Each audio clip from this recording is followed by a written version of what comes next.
nihilkan threshold, itu artinya sistem dan cara kita berpikir berubah semua tuh.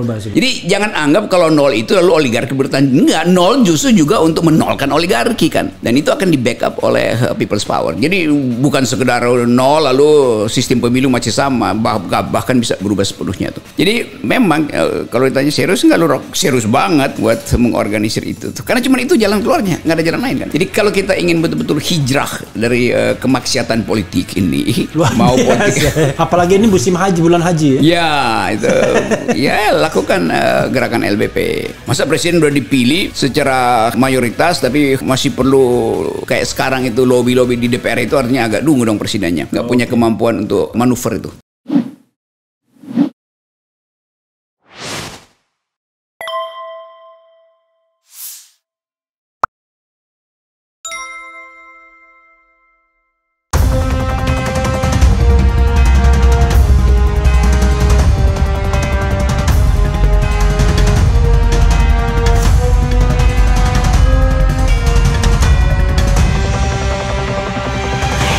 Berita internasional mengatakan ya ternyata Pak Jokowi itu bukan untuk bikin perdamaian tapi untuk memuluskan import gandum untuk Indomie, dan orang tahu Indomie itu punyanya Indofood dan Indofood itu adalah bagian sponsor Presiden Jokowi. Jadi kira-kira begitu intinya kan. Itu anu ya, spekulasi yang muncul ya. Spekulasi yang masuk akal. Oke. Karena Bung Rocky menyetop peluang saya untuk disponsori yang tadi. Indofood. Oh kalau sorry, just kidding. Kalau disponsori nggak ada soal.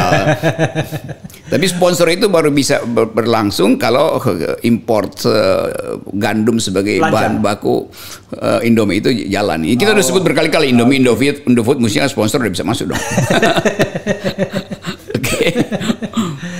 Jadi oke. Siapa lagi yang mau nanya? Nah, dari Setio Uta ya, tapi ini pertanyaan tata negara, tapi nggak apa-apa Bung Rocky yang jawab, saya serahkan Bung Rocky jawab. Bung Rocky dan Bung Revi, tapi karena Bung Rocky yang menjadi tamu, Bung Rocky yang jawab. Apakah narasi 3 periode garis miring penundaan bisa dimunculkan melalui dekret? Sangat mungkin, bahkan bisa dibikin perpu kok. Kan ini cuma soal undang-undang pemilu diperpukan aja oleh presiden kan. Jadi kekuasaan itu punya segala macam cara, termasuk menyewa pakar-pakar HTN, pakar hukum tata negara. Kan banyak pakar hukum tata negara justru yang disewa negara kan, untuk membenar-benarkan untuk memberikan legitimasi. Ya, kalau tidak hanya pakar hukum tata negara, pakar survei juga. Ya kalau pakar survei udah pasti udah tuh. Pasti dia frontliner dia ya. Iya, dia justru di depan itu, sehingga setelah big data dari big survei ini jadi, disewalah pakar-pakar hukum tata negara. Karena saya dengar banyak pakar hukum tata negara yang keluar masuk istana. Iya, yang tadinya kritis pada istana, sekarang berhenti ngocek karena garasinya udah diperluas, diperlebar, karena bakal terima mobil listrik segala macam.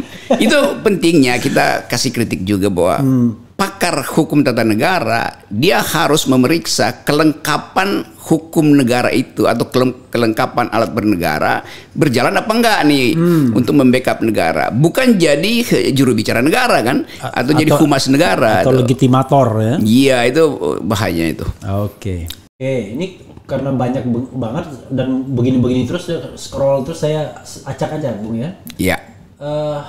Nah ini ya, Dio Satrio Dharma. Saya sengaja baca Dio Satrio Dharma ini karena termasuk yang suka menghina RH Channel. Oh. biar balance kan. Ari dari Total Politik bilang. Nah, Ari Total Politik kan? Oh, yang Ari, suka kan? wawancara ya. Total Politik. Justru dengan PT 0% akan membuat pribadi-pribadi yang punya uang untuk mencalonkan diri sebagai presiden cukup dengan menggelontorkan uang maka selesai sudah. Ah, ini tantangan. Sering sekali kita dituduh begitu kan? Iya, seolah-olah. Iya. Jadi mau dibalikkan logikanya bahwa dengan mudah oligarki beroperasi lagi justru karena 0% itu kan, siapa aja bisa dia beli itu. Tetapi yang dilupakan atau sengaja dilupakan dan dimanipulasi oleh lembaga survei bahwa kalau 0% artinya terjadi perubahan kualitatif sistem politik kita, bukan sekedar perubahan kuantitatif. Kalau terjadi perubahan kualitatif, bahkan oligarki itu hilang dari politik. Karena satu kali kita katakan bahwa stop oligarki, nihilkan threshold, itu artinya sistem dan cara kita berpikir berubah semua tuh. Berubah semua. Jadi jangan anggap kalau nol itu lalu oligarki bertahan. Enggak, nol justru juga untuk menolkan oligarki kan. Dan itu akan di backup oleh people's power. Jadi bukan sekedar nol lalu sistem pemilu masih sama, bahkan bisa berubah sepenuhnya tuh. Jadi malah lebih susah bagi oligarki untuk membeli karena kalau ada 9 calon gimana caranya? Itu hitungan teknisnya begitu. Tapi hitungan etisnya meminta 0% artinya juga ikut membatalkan arogansi oligarki itu. Jadi harus begitu cara melihat siapa namanya tadi Dio gitu. Dan lebih jauh dari itu 0% nihil itu memang perintah konstitusi. Jadi nggak usah ditanyakan itu sebetulnya tuh, karena lembaga survei nggak boleh bertanya lagi apakah boleh 3 periode, nggak bisa bertanya, udah dilarang kok ditanya. Ya, jadi ini saya orang tata negara bilang ya, kalau sesuatu yang jelas dilarang konstitusi ya, Anda tidak pakai lagi pendapat rakyat. Ngapain disurvei? Karena kalau pakai pendapat rakyat hancur konstitusi kita ya. Yes. Oke. Nah ini ada bilang, kalau 0% tidak terrealisasi dari sang pencerah ya, saya ada di barisan Bung Rocky untuk dukung LBP ya. Liga Boykot Pemilu. Silakan Bung. Memang kan pada akhirnya energi perubahan itu harus diledakkan, jangan disimpan itu. Nah dia kalau nggak bisa diledakkan oleh Mahkamah Konstitusi, nggak bisa diledakkan oleh DPR, ya diledakkan oleh masyarakat yang saya sebut Liga Boykot Pemilu. Jadi kita akan boykot pemilu tuh, itu intinya tuh. Nanti orang bilang kalau boykot pemilu itu artinya kita nggak akan datang ke kotak suara, lu kotak suara tetap dihitung berdasarkan kepentingan oligarki. Itu nggak begitu. Liga Boykot Pemilu itu gerakan total dan itu akan mengubah konstelasi politik. Jadi memang kalau ditanya serius nggak, lu serius banget buat mengorganisir itu. Karena cuma itu jalan keluarnya, nggak ada jalan lain kan. Jadi kalau kita ingin betul-betul hijrah dari kemaksiatan politik ini, mau politik, apalagi ini musim haji, bulan haji ya. Ya itu, ya lakukan gerakan LBP. Oke, jadi itu filosofis ya, karena kita tidak no way out ya, tidak ada lagi jalan yang diamanatkan konstitusi sebenarnya jalan itu, tapi tidak dipakai. Ya. Maka kemudian kita berusaha menegakkan konstitusi dengan cara keluar dari jalur mainstream kekuasaan hari ini, mungkin begitu ya? Iya, dan begitu dia tumpah di jalan dia yang jadi mainstream. Ya. LBP-nya. Kemudian dari Devi Ade, selalu simak dan telaah diskusi seperti ini.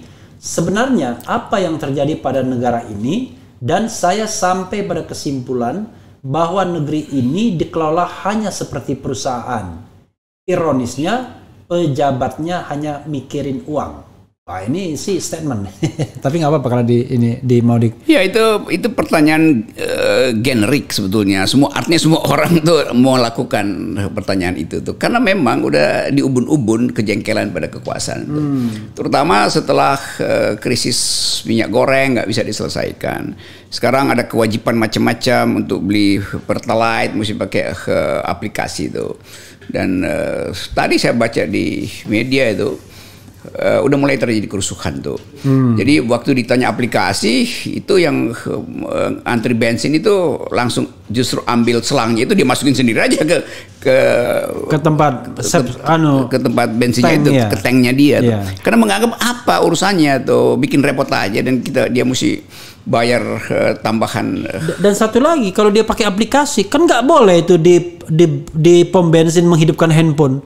Ya, jadi itu bisa menyulut kebakaran tuh. Jadi konyolnya di situ. Bayangkan misalnya ada pemotor, dia cepat-cepat perlu beli Pertalite karena mesti bawa ibunya ke rumah sakit tuh. Tiba-tiba pulsanya habis atau sinyalnya hilang di situ tuh. Lalu petugasnya bilang, "Oke, Anda nggak punya, minggir tuh." Oh, ini pasti dia marah tuh kan. Karena dia udah antri, tiba-tiba sinyal hilang. Jadi hal-hal yang teknis itu menunjukkan bahwa perencanaan yang disebut kebijakan publik itu nggak pernah dipikirkan oleh pemerintah akibatnya kan. Itu sama dengan misalnya hari ini stop import atau stop sama ekspor, aja. Bolak-balik tiba-tiba buka lagi. Ya, itu datang dari otak yang nggak sempurna tuh. Bukan otak liar itu. Nah, kalau otak liar yang kayak tadi itu otak liar tuh melebihi. Iya, otak liar itu pasti lebih dari normal. Lebih, karena itu mereka ingin LBP kalau otak liar. Kalau yang ini otak kurang. Next question. Oke. Ini juga menurut saya pertanyaan yang penting.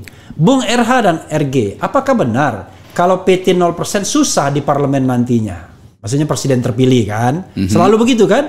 Wah, presiden itu perlu backup politik ya. Dan itu celakanya, logika itu dimakan juga oleh MK kan? Perlu persentase tertentu. Dia pikir nggak belajar sama PAN dia, yang di tengah jalan bisa ikut. Oke, silakan. Ya kita belajar dari segi fakta aja. Presiden Macron di Prancis itu kecil banget tuh. Yeah. Bikin partai juga mungkin lewat Twitter 200.000 lama-lama jadi besar. Dan karena dia punya kecerdasan dan dia legitim, maka dia aman gitu kan. Jadi kalau kejujuran dimulai di pemilu, maka orang akan hormati presiden terpilih.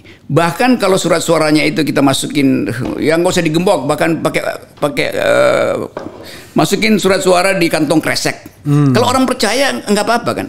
Karena ini masalahnya orang udah nggak percaya tuh. Jadi sekali lagi kita mesti tegaskan bahwa kalau presiden udah terpilih secara legitim, secara jujur dan adil, jurdil, dia akan dihormati itu. Nggak akan ada orang yang mau ganggu presiden. Kan dia bisa diganggu justru karena banyak kecurangan tuh. Dan lebih dari itu presiden yang terpilih di dalam sistem 0%, dia pasti cerdas tuh. Dia mampulah balancing atau siksak di tengah-tengah kepungan politik. Nah itu keahlian presiden. Masa presiden udah dipilih secara mayoritas tapi masih perlu kayak sekarang itu lobby-lobby di DPR itu, artinya agak dungu dong presidennya. Nggak punya kemampuan untuk manuver itu. Iya. Gitu. Tadi kita bicara dungu presidennya adalah asumsi yang seolah-olah kalau 0% gitu-gitu ya. Nah ini juga orang yang selalu ngatain saya. Jadi biar mereka puas, saya wakilkan kan menjawabnya. Ini teknik lawyer begini nih.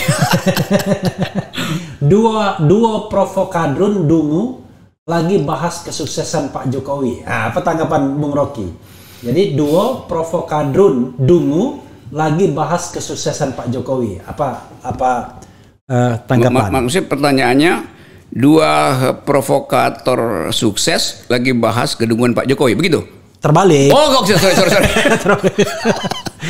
Ya memang kan tetap kita mesti bahas apapun. Kesuksesan Pak Jokowi akan kita bahas, kegagalan juga kita bahas kan. Yeah. Jadi biasa aja, dan kita memang lagi lakukan provokasi pikiran itu. We are doing thought provoking itu. Jadi sebetulnya kecemasan kita adalah kenapa publik nggak bisa ikut berargumentasi itu. Padahal dari awal kita kasih argumen-argumen kan. Tapi nggak apa-apa karena itu kita tahu itu disuruh. Jadi selama kita ngobrol ini ada kakak pembina yang nyuruh nanya ini. Dan biasanya hajar begini. Kira-kira begitu. Akun seperti ini memang namanya nggak jelas biasanya. Kalau atau nama perempuan biasanya pakai ya. Oke. Nah ini lagi yang suka ngatain juga, namanya Darsono Ono. Jadi yang ngata-ngatain itu jadi kita menjawab ngata-ngatainya. Muka RH sama Rocky makin kusut semenjak Jokowi mendunia. Apa jawabannya, Bung Rocky? Iya, kemarin Jokowi mukanya kusut karena ternyata setelah dia pulang itu Presiden Jokowi tipu dia. Presiden Jokowi, oke, kami akan coba untuk memperhatikan proposal Indonesia perdamaian. Presiden Jokowi baru 10 jam keluar dari istana presiden, Putin udah hajar lagi Ukraina. Jadi bagaimana kita bayangkan muka Jokowi itu ditipu oleh Putin. Nah, jadi sebaiknya kusutnya terbalik. Iya, sebaiknya tanya tadi si penanya nanya kenapa Pak Jokowi kusut ya mukanya setelah Presiden Putin menyerang kembali Ukraina. Nah, itu bisa kita jelasin itu. Bukan muka kita yang kusut. Kalau kita kusut karena kita harus antri migor gitu-gitu kusut juga. Beli Pertalite harus menunjukkan kartu dan lain sebagainya ya. Kemudian tapi yang ngatain tadi dibalas juga dengan banyak orang di sini, jadi sebenarnya udah dibalas juga gitu ya. Waduh ini bergerak mulu nih. The time is waktu soalnya. Lebih baik yang lagi menghajar kita yang kita jawab tuh. Itu luar biasa ini. Saudara sekalian, antusiasmenya untuk melihat Rocky Gerung hadir langsung di sini. Selama ini kan biasanya dengan Zoom live. Ngeon. Kadang-kadang suara model HP jadul. Soalnya bukan Bung Rocky adanya di sinyal Sentul. Ya. Nah, itu dekat dengan calon penguasa sebenarnya. Karena sinyalnya sudah tersedot semua ke sebuah tempat di gunung sana. Iya. Maka tempat Bung Rocky nggak banyak lagi tuh sinyalnya. Iya, dan tempat saya di Sentul itu cuman 200 meter dari sekolah Intel negara itu. Oh, okay. Jadi kadang-kala mungkin jadi objek saya. Dan celakanya singkatannya SIN gitu ya. In English kan SIN. Surat izin mengemudi. Surat izin nipu. Oke, lanjut. Oke. Penyelenggaraan pemilu itu bertentangan dengan konstitusi. 20% itu sering saya katakan itu tempat oligarki beternak politisi, itu 20% tuh. Itu yang ingin kita hilangkan. Kalau kita nggak boykot, kita jadi bagian dari ternak oligarki.